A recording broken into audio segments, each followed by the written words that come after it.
Sveiki! Prasidėjus bobų vasarai ir atšilus orams, tikiuosi jūsų nuotaikos dar geresnės. Na, o laida Aura ir toliau tęsia savo darbus, todėl siūlau pasižiūrėti kelis įspūdingus renginius. Kokia tai apveista čia šiandien mums visus suvedė.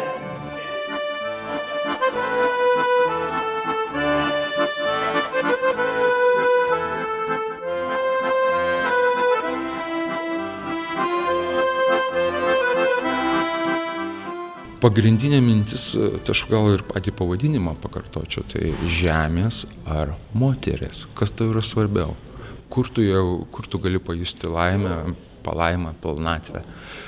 Paieška savo buvimo vietos gyvenime. Šitas spektaklis yra įdomus tuo, kad yra apie senovę, apie Lietuvos kaimą, o pagrindinė tema, kur jinai aktuali yra ir šiuo metu, kad žmonės dažniausiai renkasi pagal išskaičiavimą vienas kitą, ne pagal tai jausmus, pagal tai myli, nemyli, o kokį turtą turi. Ir šito spektaklio tema ir yra tokia, kad vyras renkasi savo moterį pagal tai, kiek jinai turi žemės. Visa autentika drabužių, pavyzdžiui, yra būtent tų laikų. Jeigu vedus moteris ten turi vieną galvos apdangalą, ten jaunoji turi visai ką kitą, ten jaunasis ten su rūtų šakelė ir panašiai, ko dabar jau nebėra, nieks nesivaiko tų tradicijų. Tai turbūt tie du dalykai apie tai. Ta prasme, visas spektaklis yra persmelktas tokiu vestuvių kvapu.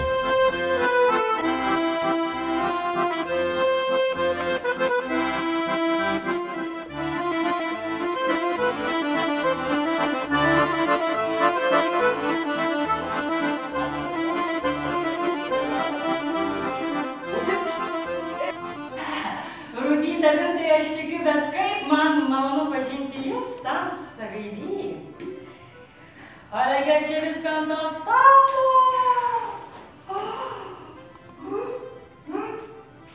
Pavaniau, užbėgsiu tik karvačiukės, kad sušiltau, o dabar, kaip sakoma, valgant dar geriau yra ir užsitrenkti.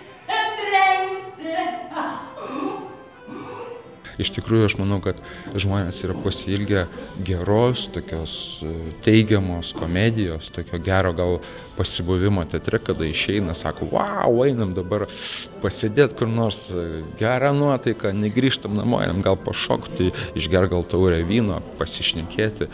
Tiesiog tai yra, aš manau, gera dovana teatro mylėtojams ir ne tik. Kadangi tai yra apie kaimą, tai man atrodo, turbūt įdomiausia būtų žmonėms mylintiems kaimą, mylintiems praeitį, mylintiems autentiką, mylintiems senovinės folklorinės dainas, žaidimus senoviškus, nes spektaklis yra labai interaktyvus, kaip žaidimas, galima sakyti, ten yra ir dainos, ir šokiai.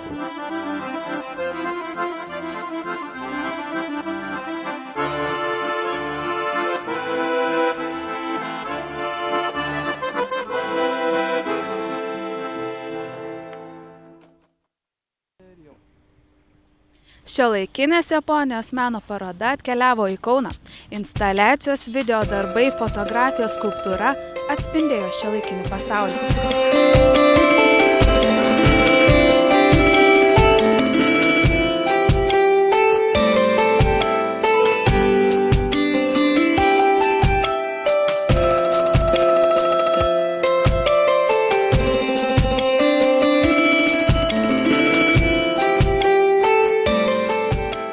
Spalio 19 dieną visi susirinkusieji Martyno Žilinsko galerijoje turėjo puikią progą bent trumpam pajusti tolimosios Japonijos dvasią ir gėrėtis menininkų darbais. Susirinkusieji žavėjosi netradiciniais meniniais sprendimais. Labai gerai, kad tokios parodos atsiranda ne tik Vilniuje, ne tik sostinėje, bet atsiranda ir Kaune. Ir kuo daugiau tokių keistesnių parodų kitų šalių, nebūtinai Japonijos, galėtų būti ir Kazakstanas, galėtų būti ir kokia Uzbekija, atsirastų iš tikrųjų labai įdomu susipažinti, nes mes per daug esam turbūt užsidarę europiniai kažkokioje tai kultūroje ir jeigu orientuojamės, tai dažniausiai orientuojamės į vakarus, tai ES vakarus, jeigu dažniau kažką išgirstame, tai išgirstame apie Ameriką, galbūt New Yorką, nors ir tai nerodo viso Amerikos veido, na, o kas liečia kitus kraštus, rytus, tai mes esam tiesiog užmiršę, nes žinome, 50 metų kultūrinę patirtį ir turbūt dėl to įvyksta toks savotiškas atotrūkis atsiribojant, nors ten vyksta tikrai įdomių dalykų. Ir štai čia mes irgi matom labai visai kitokius dalykus, visai kitą Japoniją.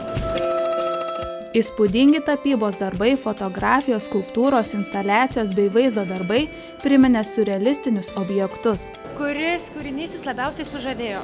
Tai va, turbūt tas, už kurio aš stoviu. Aš iš tikrųjų neperskaičiau anotacijos, bet visumoje tai yra tikrai gerai. Kiekvienas menininkas turbūt yra padaręs tai, kai jis kūrė kūrinį, jis ieško tobulos formos, tobulo formos ir turinio dialogo.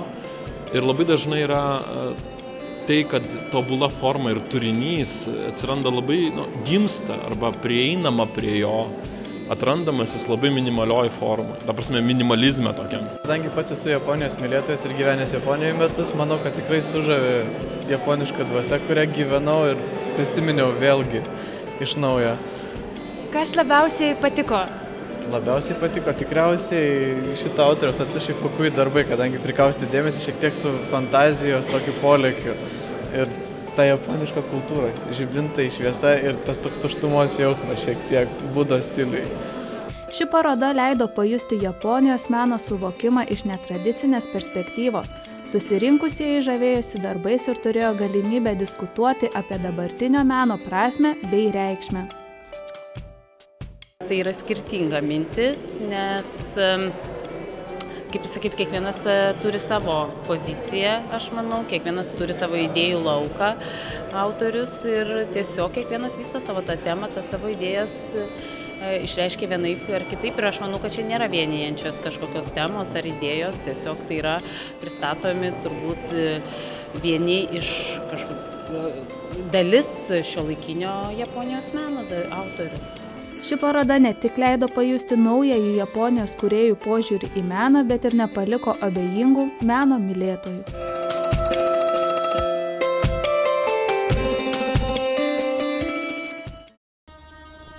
Cultural Night tai kultūriniai vakarai, kuriuose ošia viso pasaulio atstovai. Šį kartą savo šalis pristatė studentai iš Kazachstano, Venesuelos, Australijos bei Ukrainos.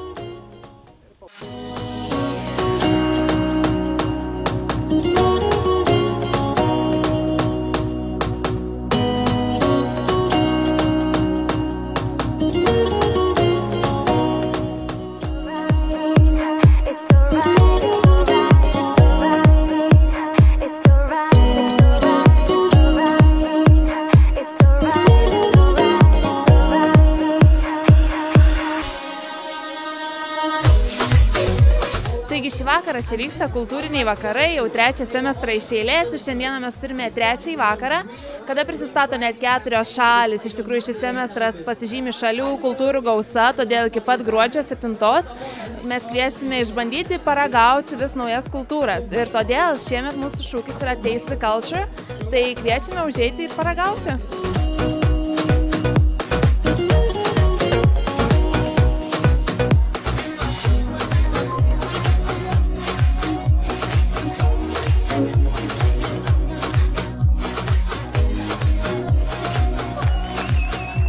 Well, yeah, it's really enjoyable. I just had my cultural night today, so I spoke about my country. It's fun, it's crazy. There's so many people in the room. I was trying to make everybody shut up, but it's impossible. But it's really good, it's really interesting, especially the smaller countries like Kazakhstan, which I wouldn't know so much about. So yeah, I love it, it's great. Oh, I want to sing. Oh, this is my friend, yeah.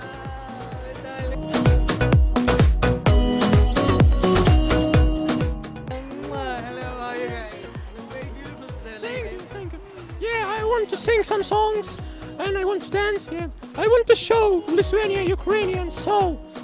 Yes. I think they're a very interesting project to know, it's a very interesting way to know all the different cultures. And for example, tonight we have 4 different countries in just one night, and from every continent. We have Europe, Australia and Asia, so it's very interesting and fun also. We have dancing and games.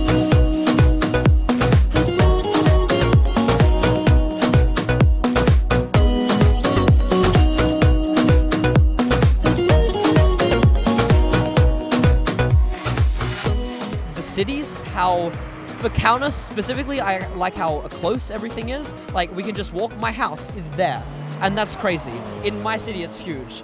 And one final thing about this country, I like the food and I like the prices, the prices and the food and the people. The people are really friendly and really beautiful as well, truly beautiful. So.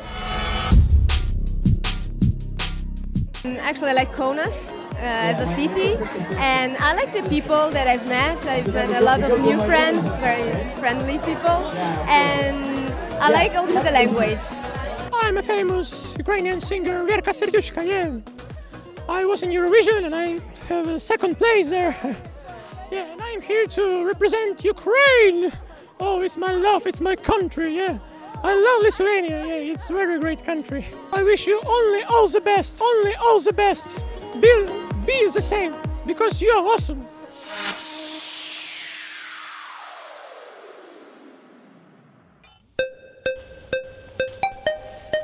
Zip FM sudrebino ne tik Gargarą, bet ir visą Kauną. Naujasis 8. sezono atidarimas buvo nerealus. Gailėkitės tie, kurie nedalyvavo.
Nuostabios. Kaip jums Zip FM vakarėlis? Dar tik pradžia, bet manau, kad viskas bus labai gerai. Zipas, tai manau, užtusinsim, vis gerai. O kaip nuotaikos? Nuotaikos zipiškos, gerai nusiteikia. Kaip jums Zip FM vakarėlis? Gerai, smagiai, aš tai labai gerai laiką leidžiu kol kas prie stalo futbolo ir prie stalo teniso. O ką palinkėtum Zip FM? Palinkėčiau dar daug tokių linksmų gimtadienių, daug geros muzikos, ir išlikti tokiems, kokie esat visi. Zip FM-ui aš palinkėčiau ir toliau išlikti tokiem laisviem, tokiem originaliem ir tokiem nieko nevaržantiem. Nes jisai visko turi. Ir žmonės ten geri. Ir muzika gera. Susirinko daug žmonių, yra smagi atmosfera, daug gerų atlikėjų, aš tikiuosi Kaunas džiaugiasi, nes mes džiaugiamės būdami Kaune ir švęsdami čia savo 8. sezono atidarymą.